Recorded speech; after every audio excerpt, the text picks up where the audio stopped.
श्री स्वामी समर्थ. तुमचं स्वागत आहे माझ्या चॅनलवर, ज्याचं नाव आहे GS ॲस्ट्रोलॉजी. तर मित्रांनो, आज तुम्हाला मी लक्ष्मी प्राप्तीसाठी एक सोपा आणि सुंदर उपाय सांगणार आहे. तर तो उपाय असा आहे की तुम्हाला काय करायचं आहे, हा उपाय तुम्हाला 7 शुक्रवार करायचे आणि तुम्हाला 7 शुक्रवार सात्विक राहायचे. आणि सात्विक म्हणजे ब्रह्मचर्याचं पालन करायचे. तुम्हाला कोणतेही संबंध किंवा मांसाहार वगैरे अशा गोष्टींपासून तुम्हाला लांब राहायचे. तर हा उपाय फक्त 7 शुक्रवार करून बघा, तुम्हाला नक्की याचा खरोखर खूप छान फायदा होईल. तुम्हाला काय करायचं आहे, एक महालक्ष्मीचा फोटो घ्यायचा, ज्या फोटोमध्ये लक्ष्मीच्या हातातून मुद्रा पडतायत तसाच फोटो पाहिजे आणि बसलेला फोटो पाहिजे. हा फोटो घ्या तुम्ही आणि तुम्हाला काय करायचं आहे, काचेचा ग्लास घ्यायचा, त्यामध्ये पाणी भरायचं आणि त्यामध्ये 6 गुलाबाच्या पाकळ्या टाकायच्या. आणि हा फोटो तुमच्या देवघरात असेल तर उत्तमच.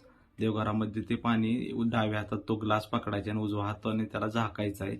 आणि तुम्हाला लक्ष्मीचा कोणताही मंत्र, ओम नमो लक्ष्मी महालक्ष्मी नमः किंवा कोणताही ओम नमो भगवती वासुदेवाय नमः असा तुम्हाला जो जमेल तो मंत्र तुम्हाला 108 वेळा किंवा 11 वेळा म्हणायचे आहे. आणि त्यानंतर ते पाणी तसंच त्या देवीच्या समोर रात्रभर ठेवायचे. हा उपाय तुम्हाला शुक्रवारी संध्याकाळी करायचे आणि शनिवारी सकाळी आंघोळ वगैरे करून ते पाणी तुम्हाला प्यायचे आणि त्या गुलाबाच्या पाकळ्या सुद्धा खायचे आहेत. हा उपाय तुम्हाला लगातार 7 शुक्रवार करायचे आहे. तर तुम्हाला याचा नक्कीच चांगला आणि सुंदर फायदा बघायला मिळेल. श्री स्वामी समर्थ.